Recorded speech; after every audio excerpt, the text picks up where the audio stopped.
Hey, and thank you for clicking play.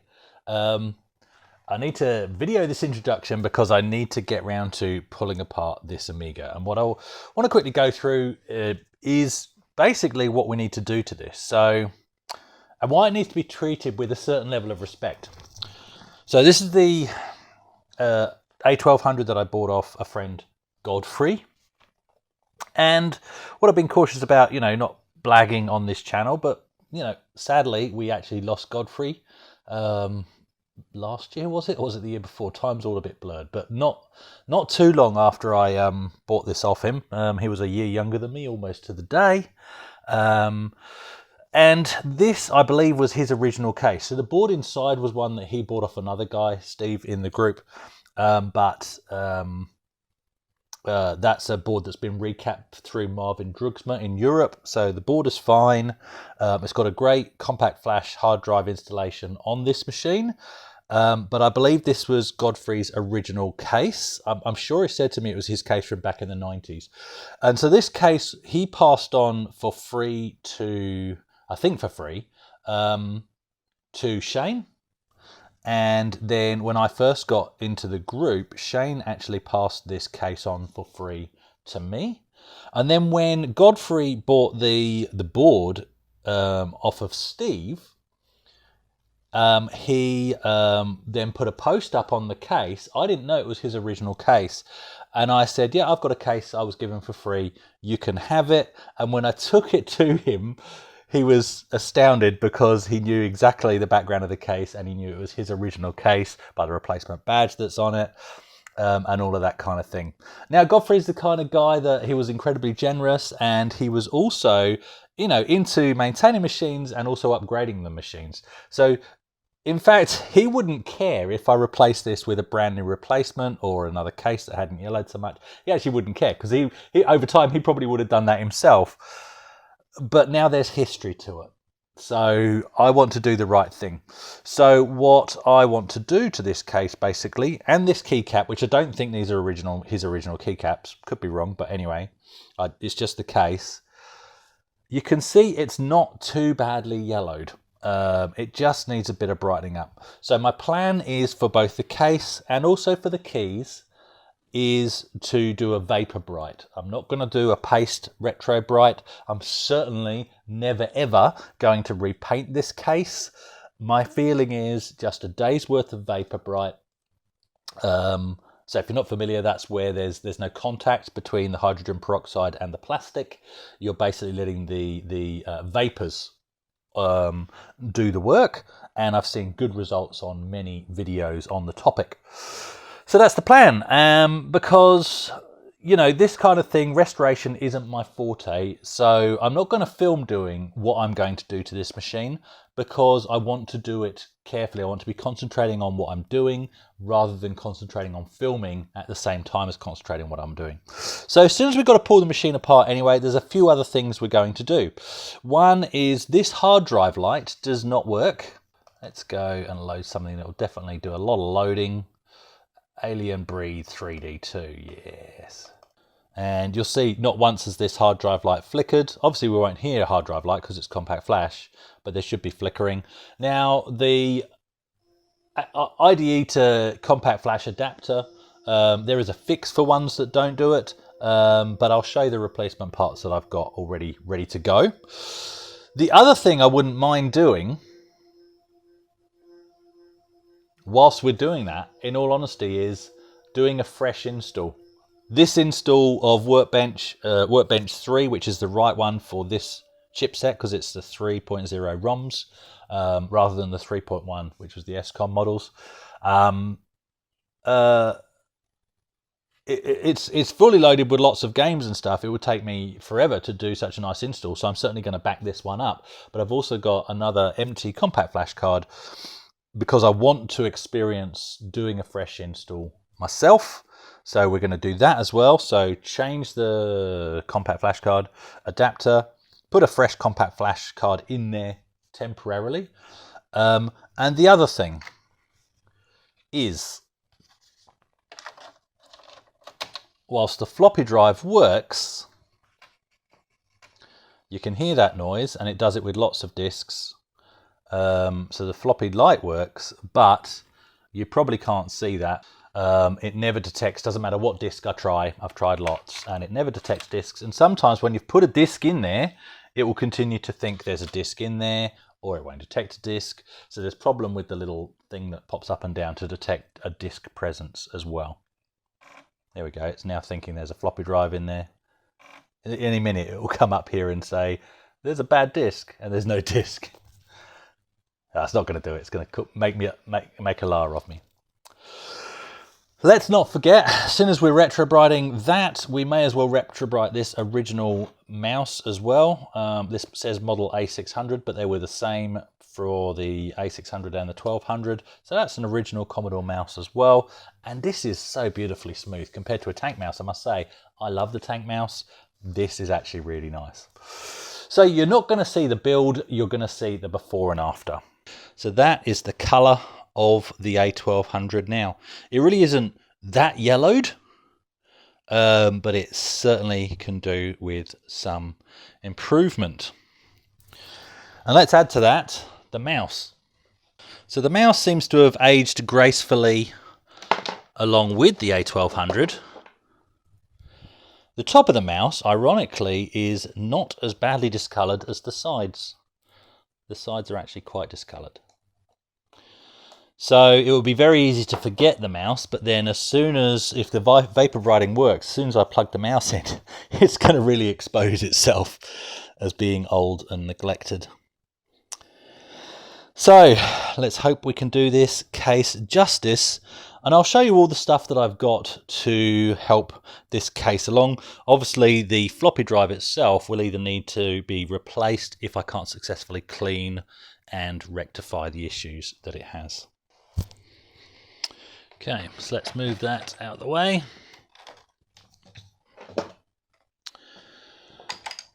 And what I have, that can stay there.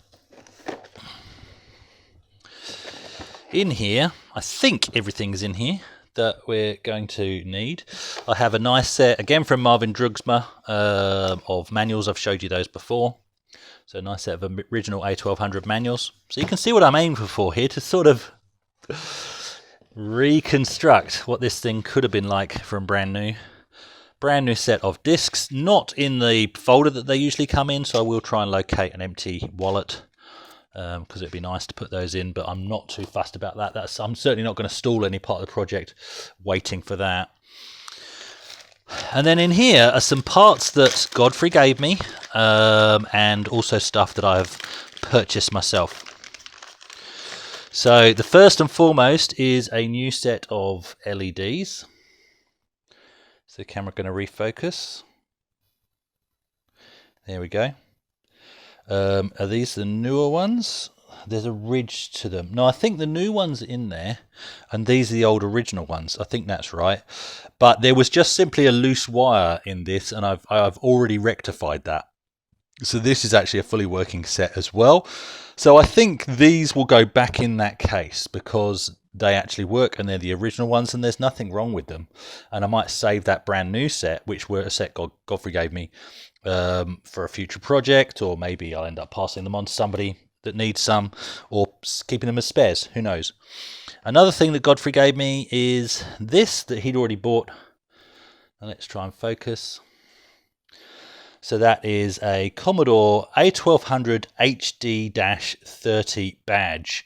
Now the nice thing about this badge is obviously it would have been for a 30 meg hard drive Commodore. I believe, is this an original or is this a, no, it's a reproduction. This is a reproduction.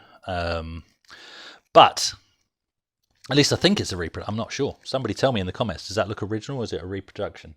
But this is the badge that Godfrey was going to eventually put in the case to replace the badge that's on there, because this machine has an A1200 processor. So even though that would have been 30 megabytes, now it's A1200, 68030 CPU on the accelerator card. So that is quite a nice little addition. So I will do that because I know that's what Godfrey had planned for this machine. And okay, now we're on to, oh no, This is another thing that Godfrey gave me, and then we're on to the things that I've bought.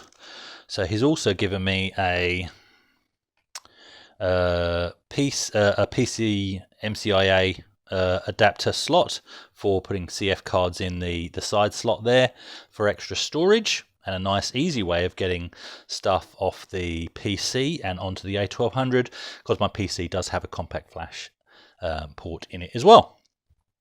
So that will be nice to get up and running, and Mike from the group has very kindly given me the correct software that I need to get that working as well. I just haven't installed it on the current image, partially because obviously my floppy disk doesn't work, so everything's awkward getting stuff onto the A1200. I could use a Media Explorer, but I want that floppy drive working. So stuff that I've purchased myself then, still in its packet, so I won't take it out right now, is we've got a brand new compact flash to IDE, or the other way around, IDE to compact flash hard drive adapter. So I will install that, and that should get the hard drive light working.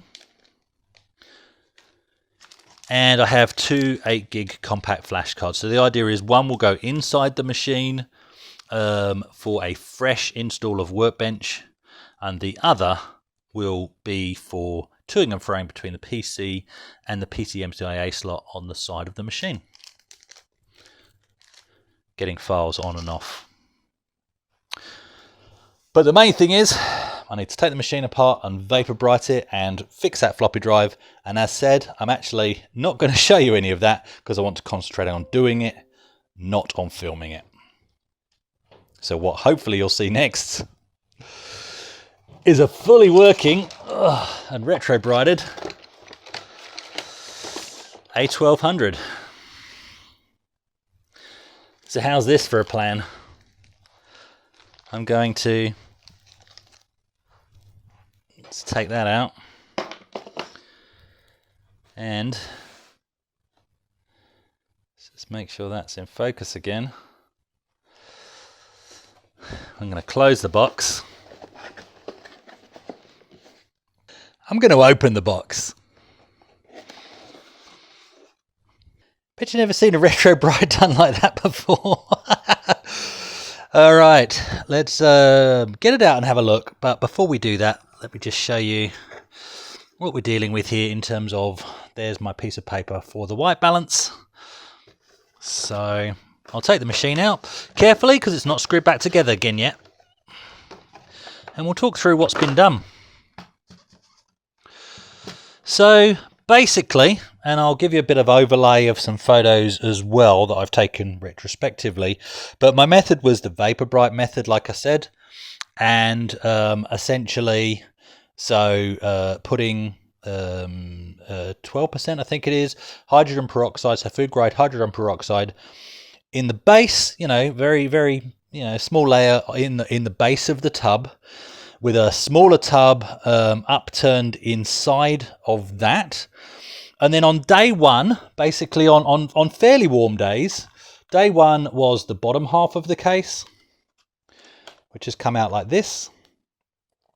And then, some dirt on the bottom of there, clean that off. And then after I'd done the bottom half of the case, I added a little bit of fresh hydrogen peroxide and did the top half of the case. And then on the last day, I had fully stripped down the keyboard, and I actually put all the keycaps on top of this and put that, so placed them all spaced out after giving them a good clean, obviously. So I'd pulled them all off using a keycap puller like this, which I found very effective. Took my time on the special keys with the supporting bars, obviously. And then I put them spaced out on top of this, on top of the upturned tub, and gave that a day as well. And that last day, I have to confess, even though it was a hot day, it was cloudy. So I was trying to chase the sun, but there was quite a lot of shade to be played with as well. Okay, you can see we've got the badge. This does actually sit a bit higher than the other badge, but this is the badge that Godfrey had intended for this machine as well. So that's there, put in place. And that's it. So What I'm not going to show you today is the machine up and running and what I've done internally for the technical improvements, because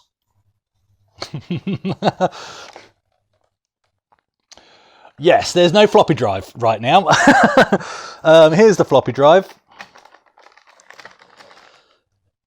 It's in many bits. And so basically the PCB from this is with my mate Shane, because I wasn't comfortable doing the through-hole caps, even though they look very easy. And Glenn from CRG, he does an excellent video on the issues that I've had and the recapping. That's where I got the idea from. Looks great when you're watching a video like that on a 65-inch screen, but actually when you pull the thing apart, they're actually very small caps. So Shane has much better equipment than me and better skills in that area. So for the time being, I'd rather somebody like that do that, and then we'll assemble it. So part 2 will be showing you testing, hopefully, of this machine completely put back together. So there we go. That's how it's looking right now. Between this part 1 and part 2 though, what I will do is show you some experimenting I did with the hydrogen peroxide that I still had in that tub and the results of that, which it was quite a fun experiment and hopefully you'll find quite amusing. But before we close this video, let's have a nice look at this machine. So, I mean, here it is. It wasn't that yellow anyway. And keep it in mind, the SCOM models are the ones that were more white. These were more tanned / cream. And this is certainly not as yellow as it looked before. Could it become whiter? Perhaps. But I'm not going to push it. I'm actually pleased with how this turned out and how it's looking now. It looks a lot newer and a lot fresher than it did. And of course, you know, the gratuitous before and after shots. Let's have a look there, because sometimes it's hard to see the improvements. But there it is before. And there it is after. And here's a half and half shot of it in the box. So there we go. I'm very happy with it. If anything, maybe the keys could have done with a little bit more time. But I'm happy with the way they are. They're a lot whiter and a lot brighter than they were when we started. And I'm not trying to make this look brand new. I'm just trying to make it look fresher without pushing it. And I'm certainly not going to pull this keyboard apart again. At the end of the day, no keys broke. And I didn't lose a single spring. And as far as I'm concerned, that's a win. There we go.